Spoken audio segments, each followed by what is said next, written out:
Welcome to Love on the Pod, a podcast about all the cheesy romantic TV movies we adore. I'm Jessica. I'm Dani. And I'm Sherri, and this is a very special bonus episode about the Finding Mr. Christmas show on Hallmark Plus. Yeah, we're going to talk about the first 5 episodes, right? Yeah. Yes. So excited to talk about this. We all love the show, and we thought, why the heck not? It is so good. It is truly my favorite thing so far to watch this holiday season. It is entertaining. It's hilarious. It's endearing. It's got like very sweet emotional moments. It's so good, you guys. I look forward to it every week. And every week I think that's a great activity. You know, we're doing a Christmas in July themed family reunion this summer. And I thought, wow, I want to take all these competitions and make our family do them. And I think it would be so much fun. And Jonathan Bennett, I mean, you can't go wrong. He is the perfect host and so funny and so engaging and so encouraging. And then you add Melissa Peterman to the mix. And I want to see those two in a movie. They are freaking hilarious. Yes, so they're funny. So good together. Like their comedy, their timing, just, I love it. They picked the perfect I want to see host. them as like warring neighbors or something. Yes, that would be funny. Yeah. Yep, they're great. I love them. Okay, so are we going to talk about each episode? Is that what you guys want to do? Yeah, I was thinking maybe we should talk about the contestants first. Just give a little, I don't know if you guys did, but I typed up a little brief summary about each one. So you can hop in and let me know if you have favorites, if you have not so favorites, what you think about them. So first off, the house is amazing. It's beautiful log cabin. I don't know where they're filming. Is it Colorado or Utah? Utah. Okay. Gorgeous. And the contestants we have Jonathan. He's an entrepreneur and former track and field athlete. He actually competed in the U.S. Olympic trials. I don't know where he fared with that. He didn't go on to compete in the Olympics, but that's Jonathan. Isaac is a firefighter.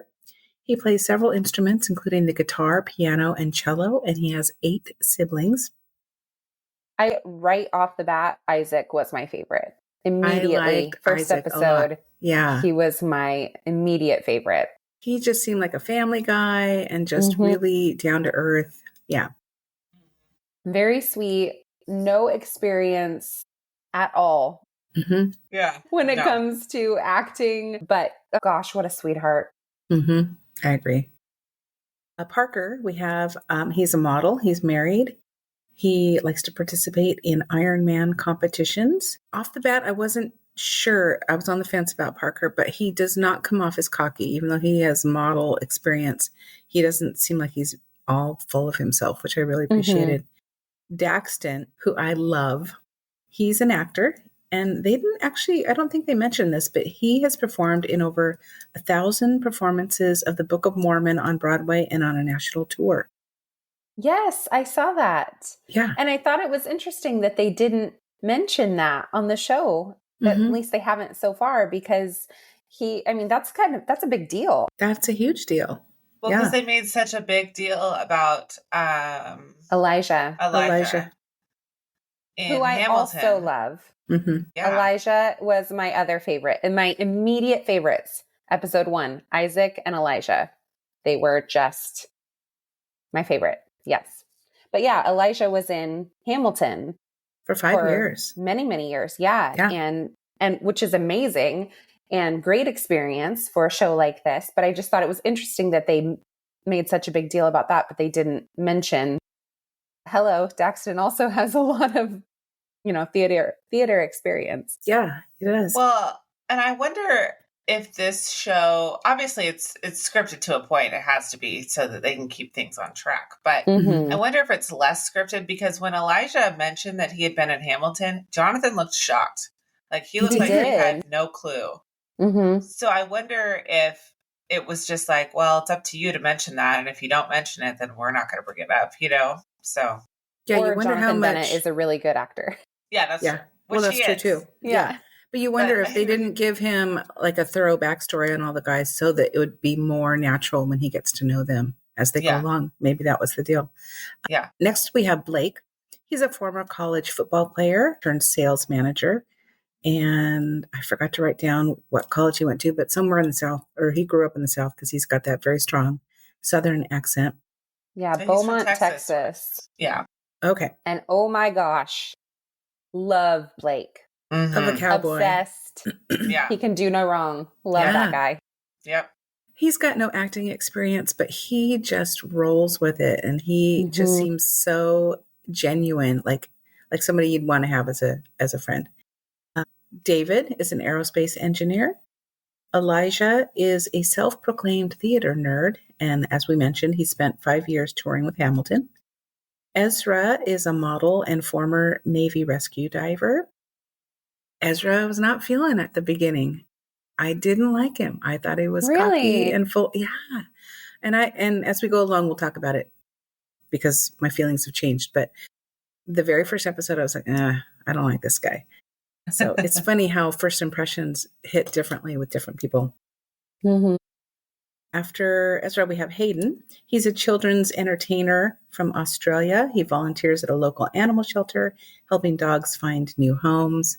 He's one of my favorites. He is so sweet. Yeah, animals are his life. Very engaging. My favorite. Yep. And then we have Gage, a marketing consultant and former Manny of 3 boys, which I could totally see him as a Manny. Mm-hmm. I could see him having a great time with kids. He loves to work with children. Not my favorite. Let's just lay it on the table. You know, any stretch of the imagination. That he is probably a good dude. Yeah. He just came on too strong. He was cocky. really full of himself, really overconfident. And I think we do see a little bit of an evolution of Gage where he is realizing, okay, maybe I need to reevaluate, take a look in the mirror a little bit, humble myself, and learn a few things from this experience. Yeah, for sure. Maybe I'm not that much better than everybody else here. You know, Right. It's because the other guys had nothing bad to say about him. Like nobody ever said, oh, he's a jerk or whatever. So I think he was just kind of digging his own grave, you know, and yeah. And I don't know how much of that was just in the one-on-one interviews. If he was like just trying to make himself look good or, I'm not sure because he did seem very kind. It seemed like he was building good relationships with the other guys. Yeah. He just loved himself a little too much. And it could come back to, you know, fake your confidence until you have your confidence. And maybe that was his way of building himself up and by saying, you know, I'm this great actor. I've had all this experience and, you know, I've got this in the bag. And maybe that's his way of telling himself, okay, buddy, you got this. And really, he didn't always. He didn't got this. He didn't got it. Sorry, Gage. Handsome. You have a nice smile. I'm sure you're a nice guy. Mm-hmm. Yes. We'd love to talk to you. You can redeem yourself. Yes. Tell us about all the lessons you've learned. And he wasn't on par with any of like The Bachelor bad guys. No, certainly like not. In fact, if he had been on The Bachelor, he probably would have been the golden boy. Compared to some of those guys, I mean, he was not a villain by any means. No. Nor is there one at all. No, I felt like it was so refreshing to not have somebody come on in their talking head interview and say, I'm not here to make friends. Yes. You know? Yeah. I'm here for the wrong reason. Yeah. It seems like they're all there to make friends. Yeah. You know what I did notice though? You know how on The Bachelor, there's always that line that everybody says. There's always like some kind of catchphrase that everybody keeps saying, like, I'm here for the right reasons, or I can't even think of any example off the top of my head, but they all always kind of say the same thing in their interviews. And it's like they talk to each other so much that each other's vocabulary rubs off and they just start to sound a lot like each other. And I've noticed that throughout this show that every single one of these guys is constantly saying either this is totally in my wheelhouse or this is not really in my wheelhouse. Like, how many wheelhouses do we have, boys? Like, what? That's so funny. Every interview, somebody's talking about their wheelhouse. Yeah. I'm like, what actually is a wheelhouse? I don't What is really a wheelhouse? And these challenges, are they really in anybody's wheelhouse? It's not something that they've probably ever done before, No. except for the wrapping paper, perhaps. But no, this is supposed to be new and push you out of your comfort zone and see what you can do with it. So, which brings us to episode 1 and the Festive Face-Off. Yeah. So every episode has 2 challenges, right? We've got the Festive Face-Off, which is like a Christmas holiday challenge, some kind of a fun exercise, right? It has nothing to do with acting at all. Absolutely nothing. It's just like, show us your Christmas cheer and creativity. I think it's really mainly for building personality, getting to know who they are as a person, seeing their creative side, and also seeing who they are as a person and how they interact with each other. Because we see that often in all of these challenges, they throw little curveballs in there just to test their heart, which I think is really fun. Test their heart. How do they work under pressure? Can they rise to the challenge? Yeah, it's fun. Exactly. Yeah. So then we have a second challenge in every episode that is the star quality challenge. And this is really where we see their acting capability, their star quality, how they would do in Hollywood, on Hallmark, etc. So during the Festive Face-Off, they have to design ugly Christmas sweaters in this first episode. Fun. And first of all, I just wanted to say, when they bring Melissa Peterman out, because this is the first time we see her is during the Festive Face-Off, she's wearing this blue velvet little mini dress that perfectly matches her eyes. And it is so pretty. She looks gorgeous. I love her little mini dresses. Are so cute. Everything, everything she wears in this whole series. I'm obsessed. Her always looks so cute. Yeah. She looks beautiful. Which is so awesome because when she played Barbara Jean on Reba, she was not looking real cute. No. It was like Paulette Bonafonte. Yes. So the Festive Face-Off, we've got them designing their Christmas sweaters. They only had, 10 minutes to do it or 15 minutes? It was very short. Those glue guns barely had time to heat up. Yeah. You've got glitter and tinsel and garland and all kinds of felt and pom-poms. Oh my gosh. Like picket fences that you would put around like a Christmas village that they're gluing to sweaters. Cutting the sleeves off and making Santa hats or socks. Yeah, and Hayden used the sleeves and made leg warmers. I thought that was genius. Yes, brilliant. So I thought Blake had the best runway walk. He was first, I believe, and he had a great walk. And he told Melissa, "Don't get too close to the fire because sugar melts." And I thought, okay, I see you. Yeah, that is when he won the hearts of all America. Yes. And then Daxton, he pranced down the runway, which was very funny. He sure did. Yes, he sure did. With his face covered in glitter, he was into it. He looked great. He went all out on his sweater and his performance. I thought it was awesome. Yeah, I didn't really think anyone did a bad job on this challenge. No. It was a really fun way to kick off the show because not only did they have to create this sweater and walk the runway, but they also had to explain the sweater and how it represents them. And so it was really cool to see what everybody did. And I think this was really the moment I decided that Isaac was my favorite because his sweater was so sweet. It incorporated so many aspects of his life. It had the fire on it because he's a firefighter, but also because his family had a fire when he was a kid. A house fire, which kind of inspired him to then become a firefighter. It had representation of all 8 of his siblings. It had such a beautiful story. And I just was like, oh, what a sweet, sweet, genuine man. So yeah, it was just really fun to kind of kick off the show, getting to know everybody through their Christmas sweaters, which I thought was a really creative little touch. And some you saw, they kind of just went with the creative embellishments, and some of them really focused on telling a story. And Isaac was the one that really told. In fact, he ended up winning the challenge. And it was great. I loved that. Yep, I agree. And he had the picket fence on his sweater, right? Was he the one with the picket fence in front of the house? He might have been. I don't remember. I can't remember. Or was that Blake? I can't remember now. Somebody had a picket fence and it was real cute, and Melissa Peterman loved it. It was like a wooden picket fence. It wasn't like made out like of felt. A craft store fence. Yeah, you'd put it around your Christmas village. It was legit. Yeah. Hayden, though, I will say, he made me cry this episode with his dog on the sweater and the story about how he had been recently divorced and his best buddy, his dog, was with his ex-partner, and just he was so emotional and broke my heart a little bit. Broke my heart. So sad. I was like, I was not expecting to cry on this show. This is weird. No, but our pets become part of our family, and it was just, I could totally relate to that because losing a pet is terrible. Yeah. Awful. Yeah. Well, I don't remember if it was this episode or a different one, but he was talking about how he hopes against all hope that the dog just forgets about him so that he's not sad. And I was like, I wonder why he won't. left. No, he won't. He won't.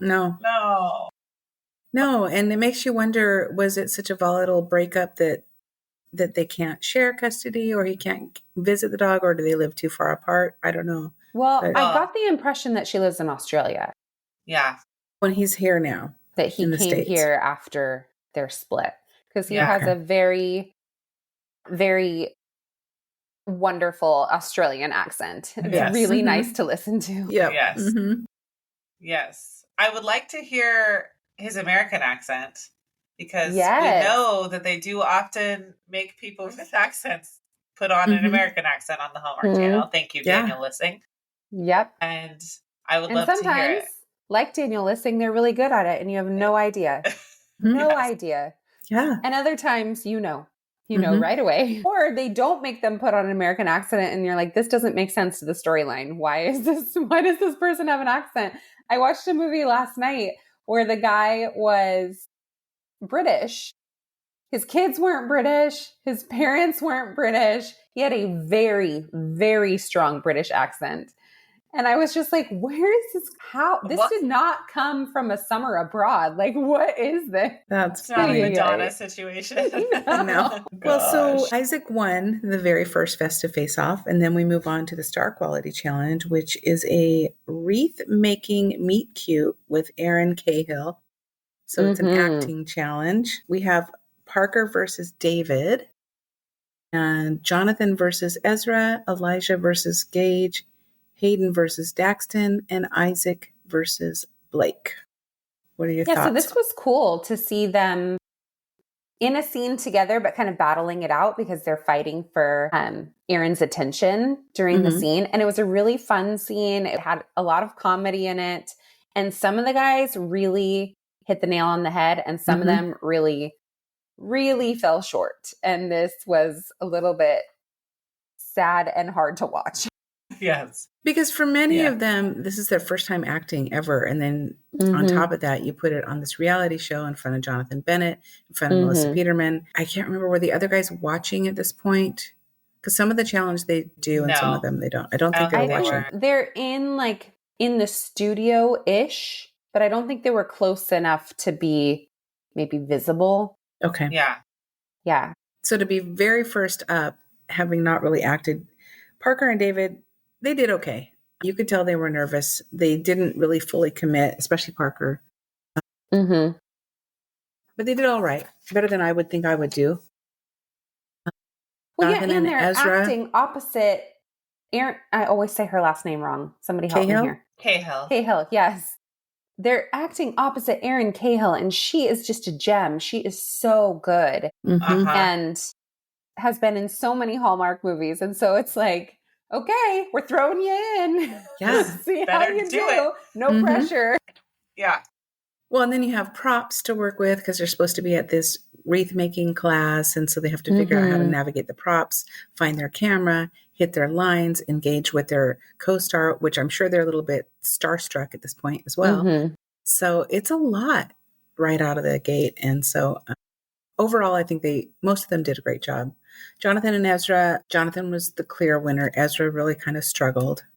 And some of them... Elijah, who was his partner? Elijah and Gage. That was hard to watch. It was very hard to watch. It was manic. It was like... Yeah. It seemed like an 8th grade ASB leadership competition at an assembly. Mm-hmm. Yeah. It was like just chaos. Yeah. And it's like, I'm trying to get the girl. No, I'm trying to get the girl. And they're both kind of, and even Elijah, having had a lot of stage acting experience, he's a good actor, but playing against Gage was tough because Gage was very over the top and trying to hit his lines, but still trying to be the star in the moment. And so I put Gage was way too pushy and his ego got in his own way because he really felt like he nailed this. So it seemed after they left the stage, they both thought they did a great job, though. They really were like confident. They had a plan and they executed it. And then Jonathan is like, they were playing to each other instead of to Aaron. Exactly. Yeah, it was two bros, at a craft fair, and she was just kind of this side character. Yeah. Did you forget you're supposed to be working with your leading lady? You're Yeah, she's not just heart. the extra wreath class instructor. No, she's not an accessory. She's your target. Okay. Yep. Yeah. Yep. Hayden was my favorite. Oh my gosh. I mean, he and Daxton did a great job playing off each other while still being engaged with Aaron, finding their camera. Yeah. Hayden was the one that threw the ribbon over his shoulder, wasn't he? Yes. I Brilliant. think I have one.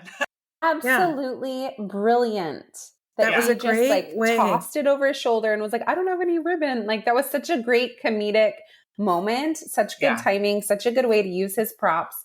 And I wondered too, like, did they have any kind of coaching before they started this? Like, hey guys, when you're doing this, make sure you find your camera, make sure that you're using your props, make sure, like any kind of pointers. I don't think I saw anything like that. They had a script they had to memorize. So I think it was just to see how they would do in this situation, given no coaching.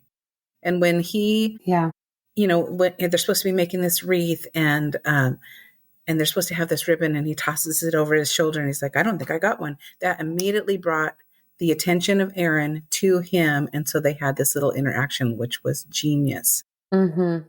Yep. Brilliant. And you could see in Jonathan and Melissa's reaction too. They were like, oh my gosh. Yes. That was great. That's what I want to see. Yes.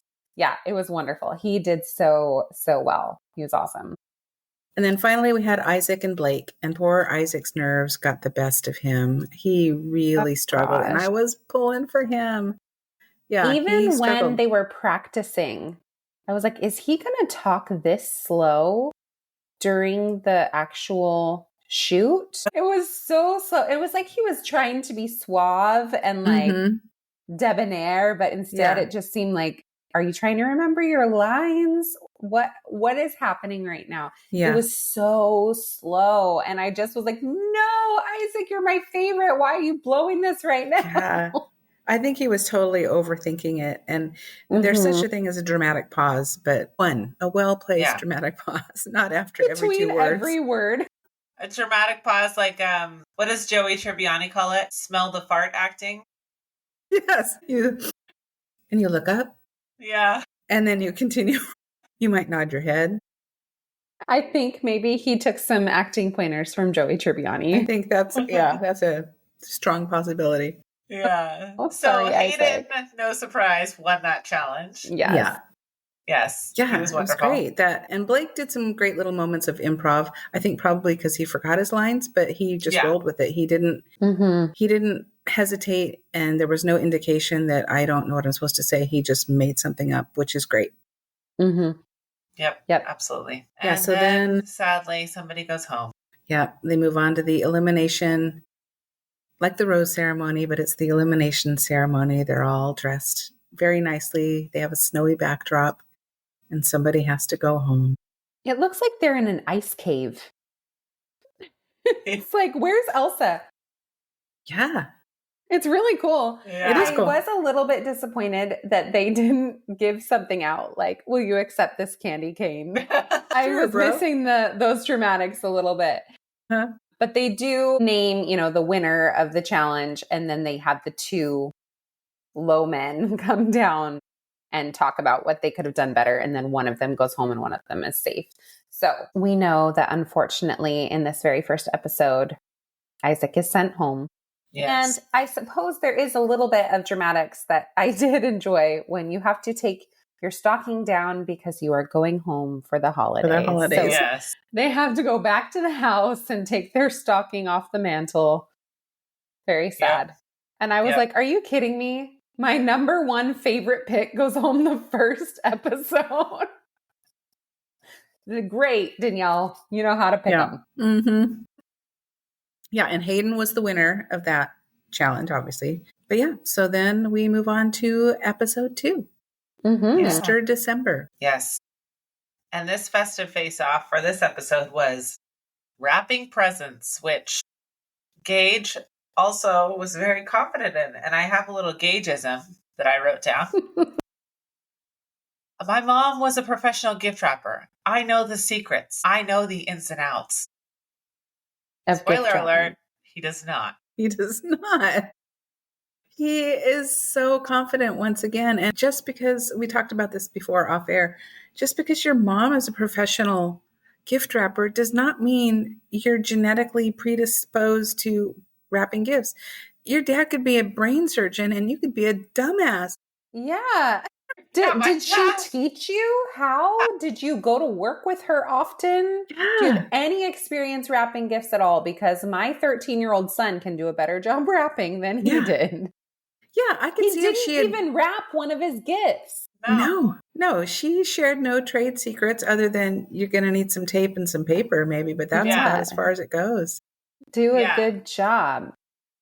Yeah, so for this festive face-off, they each had to select a gift from under the tree, and some of them were very awkwardly shaped gifts, and they had very short amount of time to wrap them. What was it, like 3 minutes or something? It was like barely any time. Very quick. They had, so everybody had a box, and then they also had an awkwardly shaped gift from under the tree.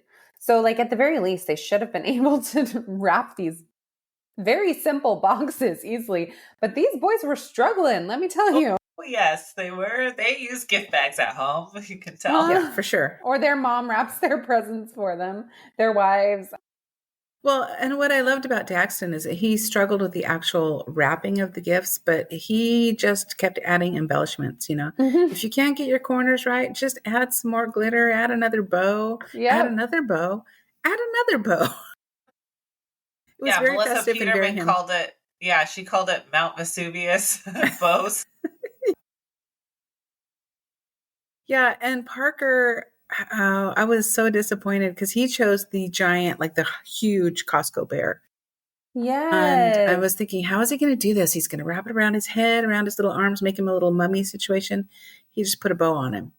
And I'm like, oh, dude, you just totally phoned in that whole challenge. Yeah. I mean, I'm not going to lie. If I were giving that gift at home, that's what I would do. Yeah. But the challenge is to wrap an awkwardly shaped gift. And he did not wrap it. He just put a bow on it. And that wasn't the challenge. That's definitely the hardest one, I think. The bear. Oh, yeah. Why pick that one? You're crazy? Yeah. Well, if you're picking it because you want to prove that you can rise to the challenge and really cover this whole thing in paper and ribbon and bows, great. But he didn't. He just like slapped on a ribbon and called it good. Yeah, so he could have wrapped that thing up in paper. He could have. Yeah. It wouldn't have been pretty, but he could have done it. Yep, totally. So who won this festive face-off? I think it was Daxton. Wasn't it? Oh, yeah, with his pile of bows. Yes. Christmas joy. Yes. Yeah. Yep. And as a side note, I wrote, I love the way all the men are so supportive of one another. Yes, it's a competition, but they really cheer one another on and really support one another. And if one is feeling low, they lift him up. And it's just really, it's not like Bachelor where it's like, you know, suck it up. This guy's a loser. I'm going to talk up behind his back. And when they're drinking beverages, it's like coffee and tea and cocoa, and they're not getting schmammered like they do on The Bachelor and turning into idiots. It's just everyone really, constantly has a glass of champagne. It's just this fun, festive competition. And yes, they're all there to win, but they're really rooting for one another, which I thought was so cool. And you see that throughout the whole series. Well, even when they're talking about Gage in this episode, it's in like a joking way of like, oh yeah, Gage, you know, he kept saying how good he was going to be at rapping and he wasn't, you know, it's, you know, he talks a big game, but it wasn't like, oh, this idiot over here. No. Yeah. It was doing. like guys poking fun at each other. Yeah. Like, you know, that friends do in a kind way. Or like we would in our family too. It's like, oh, hey, I thought you were this great rapping paper. You were so good at this. What happened? Yeah. It's really cool. Yeah, it really does seem like all of them kind of have the mentality of, if I'm going to win, I want to win against the best, you know? They want to support each other. They want to see each other succeed. And I think also part of it is you're being watched by the king of Hallmark, who he knows what kind of person he wants to work with, right? Like, if you're a jerk, nobody is going to want to work with you. And based on my limited interactions with Hallmark actors and actresses, it does not appear that they hire people who are a-holes. No. So. And just being on the cruise and then seeing afterwards some of the videos and things from the cruise, they are all just buddies and have such a good time together. It's just this big, joyful experience. So I would like to think that that's what filming a Hallmark movie is all about as well. And do we know, is Jonathan actually going to act in this movie that results from Finding Mr. Christmas, or is he producing? I would assume he's producing, but I don't know. It would be cool if him and Melissa Peterman at least had like a cameo. Yeah. Yeah. That would be fun. That would be fun. So then we move on to the Star Quality Challenge. And this time it's a hunky Mr. December photo shoot. But surprise, you're going to pose with a puppy, which so cute. So cute. And Tyler Hines is there as their guest coach. Yes. Yeah. That was a great little surprise. Yes. And this is the one where they had some fans too, right? Some super fans. Yes. These girls were super fans of the shirtless men. That's what they were super fans of. Yeah. I don't think they were Hallmark super fans. I think they were like, take it off. Yeah. Like, yeah. Which I will say, this challenge, I was a little unsure about, because I just was like, is this really showing their Hallmark star quality? Is it typical to do a shirtless photo shoot? And that's what I was thinking too, because it's like, I could see the photo with the Christmas decor in the backdrop and the cute puppy and the close-up. But when they started taking off their shirts, I'm like, okay, dudes, this is not a Hallmark photo shoot. Have you ever seen the cover of a DVD or a movie poster where the guy's just standing there all flexed, puppy under his arm? And that's what I wish it would have been. I wish it would have been a movie cover photo shoot. Like they could have had a co-star that they had to pose with, and maybe even a puppy too. But to create like this picture for the movie, I think that would have made more sense. This whole idea of like the random props and the shirtless dudes, I'm like, where's the shirtless Hallmark calendar? That doesn't exist. Why are we doing this? Yeah, it read more Netflix than Hallmark for me. Yeah.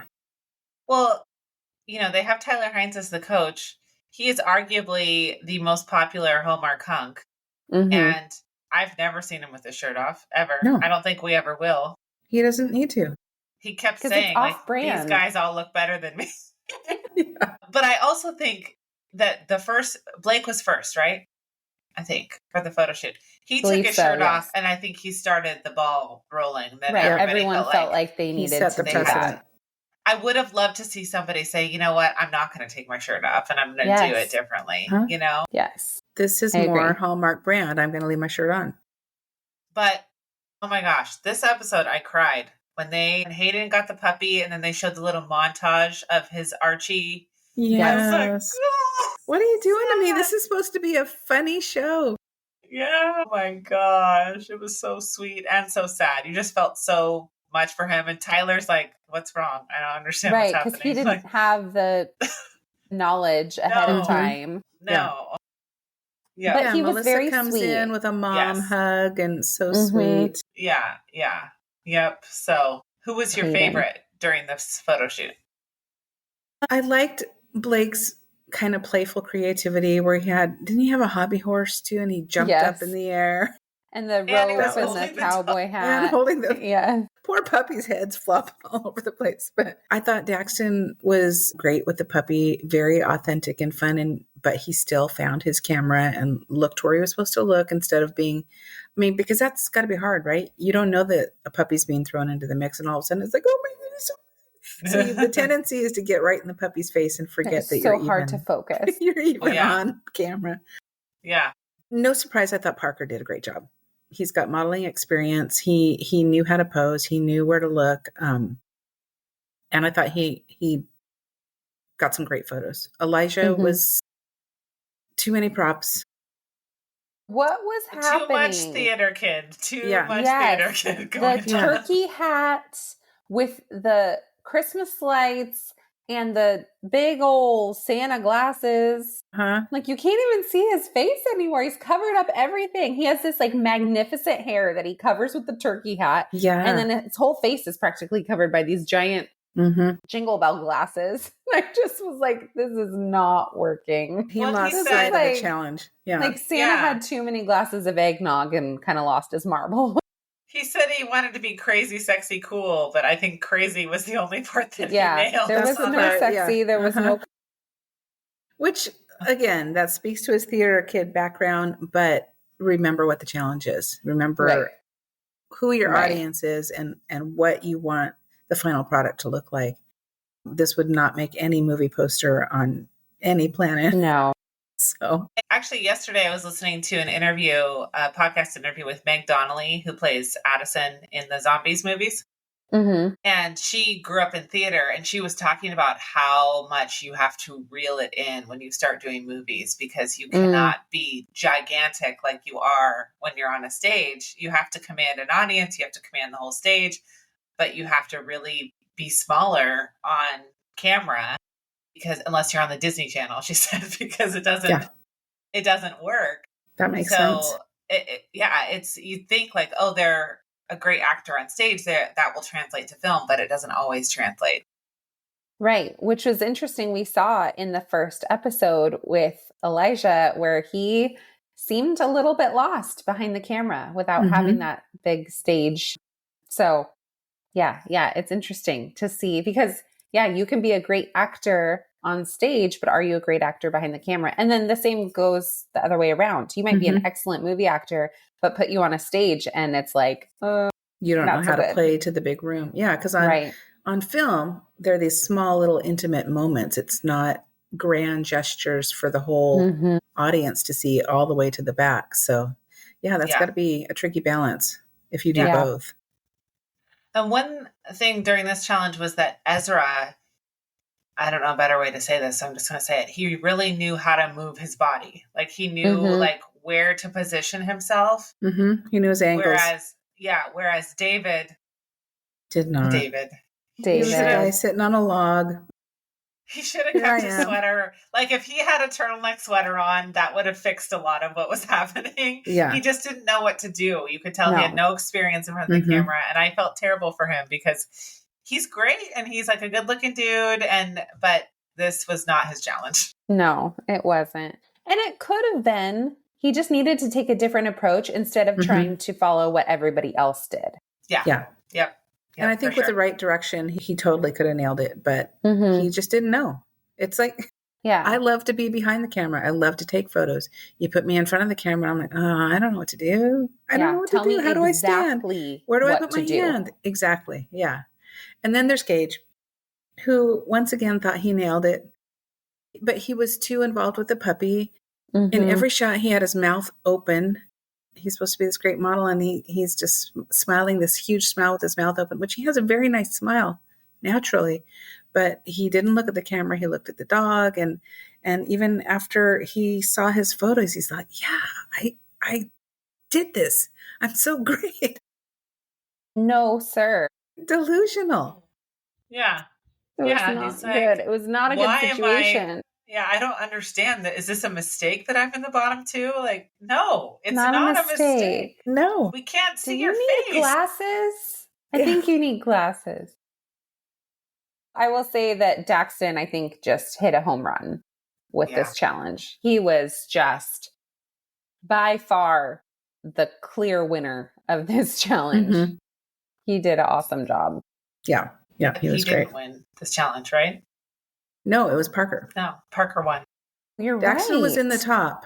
Yeah. But Parker won. Yeah, I think Daxton should have won. I thought he was just... I agree. It was great. All of his pictures.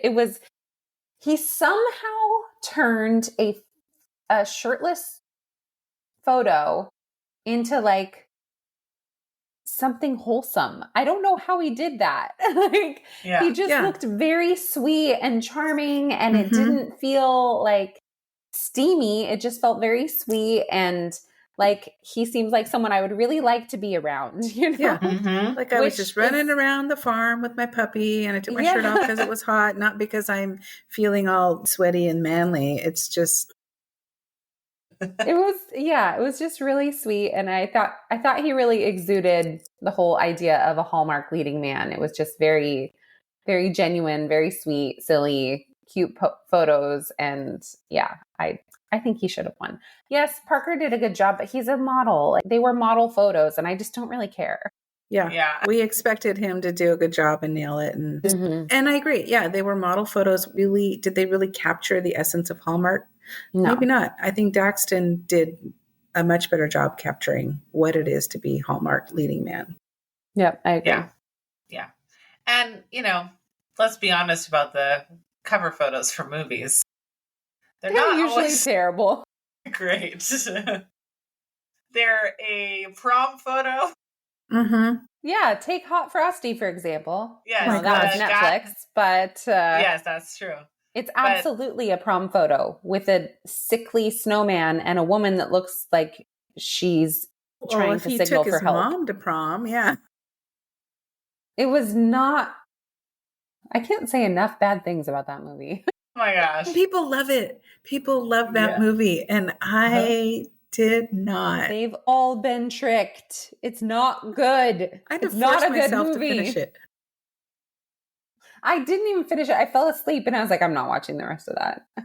We know how it ends. Yeah. Okay, so Parker wins that Star Quality Challenge, and then David goes home. Yeah. David goes home to work on his angles, and maybe if there's a next season, he can come back and redeem himself. Who knows? Yes. Maybe. I don't know. Not feeling it. He was kind of, I don't want to be mean, but he was kind of forgettable for me. Yeah. Yeah. Yeah. Yeah, he didn't really have any shining moments. No. And you've got to stand out. Smudge. He's smudge. We're creating our own vocabulary here on Love on the Pod. Smudge-a-wooz it. What does that mean? Toilet. God. No, I hear enough of that all day. Okay, so These Sigma. Dang kids. I don't even know what any of it means. I don't know what any of it means. They say this crap all the time. I'm like, what are you saying? I don't know if you're being nice or rude. I don't remember. So, I mean, we talked to each other Shore in Pig Latin. Did you see that video where Pauly Shore? Yes. Oh my gosh. So anyways, what I was going to say is that in such a small group of people, you can't hide in the middle for very long. So surely can't. You have to pick your moment. Especially when it's a star quality competition. Yeah. You have to stand out or you're going home. Yep. So David took his stocking down, and he sadly went home for the holidays. Yes. Goodbye, David. On to episode 3. Yes. Which starts with devastation. Ugh. Heartbreak. Tragedy. Yes. Everything is wrong. We had so much fun discussing the first 5 episodes of Finding Mr. Christmas that we decided to split it into 2 different episodes. We hope you loved this one, and please tune in again on Friday to hear us discuss episodes 3, 4, and 5. Happy Thanksgiving, and we'll see you soon. Bye.